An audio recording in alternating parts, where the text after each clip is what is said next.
Golf Central on YouTube is brought to you by the Paradigm AI Smoke Woods and Irons from Callaway. Second round of the Genesis Invitational, and we're used to seeing Tiger Woods being the headline, but it wasn't the story golf fans were hoping for. He teed off in the par 4 7th and looked incredibly uncomfortable out there at Riviera, and shortly after, it led to a sight that nobody wanted to see. He got taken off the golf course mid-round in a golf cart after officially withdrawing from the tournament. The reason, well, it was a reported illness with flu-like symptoms. So let's take a look at the statement from the EVP of TGR Ventures, Rob McNamara, saying, well, he started feeling some flu-like symptoms last night, woke up this morning. They were worse than the night previous. He had a little bit of a fever in that and was better during the warm-up, but then when he got out there and was walking and playing, he started feeling dizzy. Ultimately, the doctors are saying he's got potentially some type of flu and that he was dehydrated. He's been treated with an IV bag and he's doing much, much better, and he'll be released on his own here soon. Not physical at all. His back is fine. It was all medical illness, dehydration, which is now the symptoms are reversing themselves now that he's had an IV. Well, let's go out to Riviera Country Club, because that is where we have had our team all afternoon with their eyes on the scene this afternoon, watching it all unfold live. We've got our reporter, Kira K. Dixon, and Aaron Oberholzer, who was following Tiger's group in coverage this afternoon. Guys, good to see you. Just take us through what you saw and what you learned about Tiger's withdrawal today.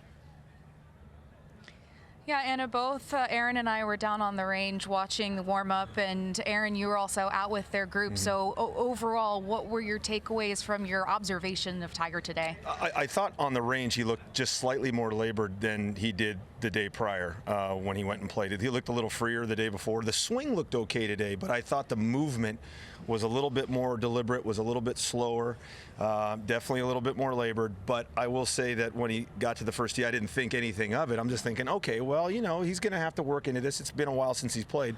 And then when I got out to his group at number 4, saw him hit a shot, didn't hit a very good shot on 4, made bogey on 4. Then he got to the 5th tee, and this is where it kind of concerned me as they were waiting to come to us for tee shots. He was literally bent over like this on like a stand on 5, and he looked in a lot of discomfort.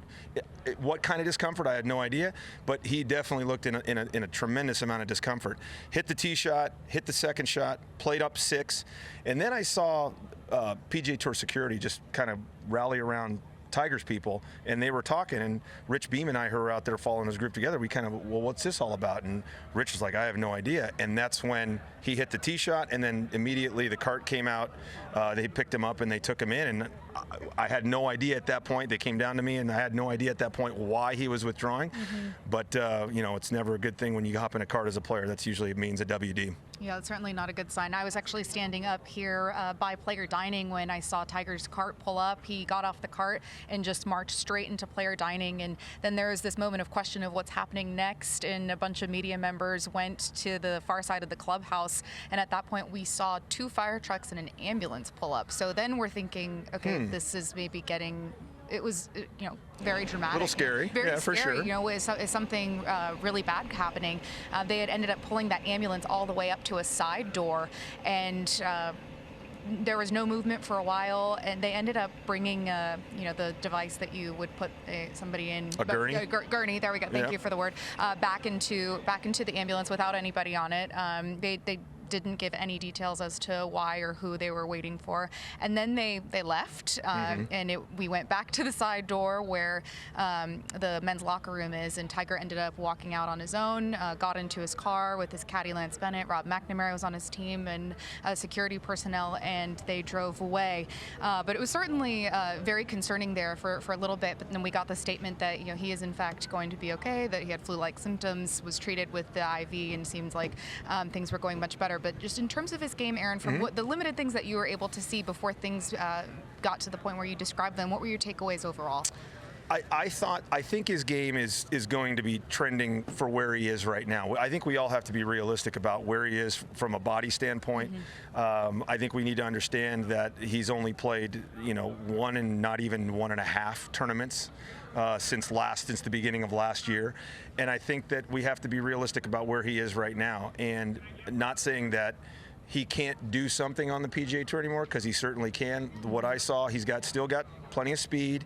It's just a matter of can he get his body to go a full 18 holes, 4 days in a row, and walk these golf courses and be there when it counts.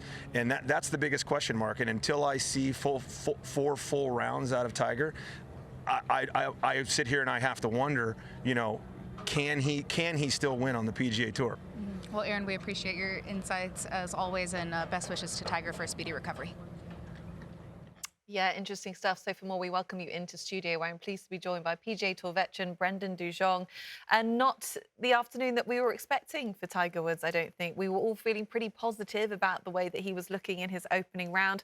Reports were that he was a bit more tentative this morning, sort of warming up. But I think an illness, the flu, was not what we saw coming. What's your reaction? Well, there's not a golf fan out there, Anna, that doesn't hate seeing this. You know, the anticipation about finally getting to see Tiger play after this lengthy layoff. Everybody was so fired up about it. And then, you know, the terrible news that he could only make it through 6 holes, hit his tee shot on 7, and that was the end. You know, I hate it for Tiger. I hate it for the sponsors. I hate it for the tournament. And again, I hate it for the fans. Yeah. Could you see his discomfort in the way that he was swinging the club in the 6 holes that we did see? He certainly wasn't moving as freely as he was yesterday. You could tell that everything looked a little bit labored.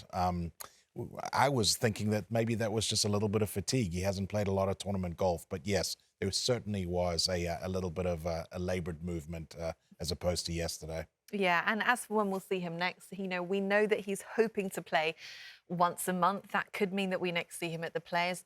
Is this much of a blip, do you think, in his trying to find momentum back in competition, just getting those juices flowing again, just recreating that competition atmosphere? I don't think so. I think this is more of a frustration than anything else. You know, I'm sure Tiger was as excited as anybody else to play. I think this will merely just be a little bit of frustration for him. Okay, but we've still got Patrick Cantlay at the top of the leaderboard. He does lead by 5. We've still got some things to look forward to over the weekend. There's a lot to look forward to. We get to watch a beautiful golf course, an absolute gem, and a guy that's on top of his game. As you say, Patrick Cantlay, 5-shot lead, and he's been almost flawless through 2 rounds. Okay, good stuff. So we won't have Tiger Woods. And in some quite sort of disappointing, slightly shocking news, we also won't have Jordan Spieth heading into the weekend either. He ultimately ended up being disqualified after his round today. He signed for an incorrect scorecard. The scorecard said 3 on 4, and he actually did make a 4. So Spieth unexpectedly will be packing his bags as well. All right, well, let's take a look at the leaderboard. What we just mentioned, you can see Patrick Cantlay with a commanding lead through 36 holes so far at the Genesis. 13 under, rounds of 64, 65. He was bogey-free today. Jason Day also right up there in contention, part of that 3-way tie for second. Will Zalatoris, how about that? A hole-in-one for him today on the 14th. And Tony Finau as well. Good round for him today with a 67. So this is what is coming your way on Saturday on Golf Channel. It is the Aramco Saudi Ladies International at 5:30. Then Brendan and myself will be getting you set at noon for 3rd round coverage of the Genesis Invitational. The Chubb Classic is at 3, and then Golf Central will be back to wrap up the day at 7 p.m. Eastern. So we hope you have enjoyed all the golf so far, and we hope to see more of Tiger as he hosts the Genesis Invitational over the weekend.